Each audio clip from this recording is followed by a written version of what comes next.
اگر کسی پر کوئی شخص جادو کراتا رہتا ہو جس سے اس کا کاروبار تباہ ہو گیا ہو یا صحت برباد ہو گئی ہو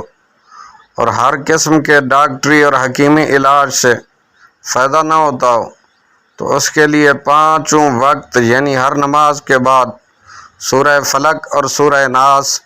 مکمل 3 بار پڑھ کر اپنی دونوں ہاتھوں کی ہتھیلیوں اور انگلیوں پر دم کر کے دونوں ہاتھ تمام جسم پر پھیر لے، بدن کا کوئی حصہ ہاتھ پھیرنے سے رہ نہ جائے، انشاءاللہ تعالی سحر جادو سفلی جنات سے محفوظ رہے گا، اور اگر مبتلا ہو جائے تو ان صورتوں کے عمل کی برکت سے ہر قسمی سحر جادو جنات سے کامل نجات حاصل ہو جائے گی،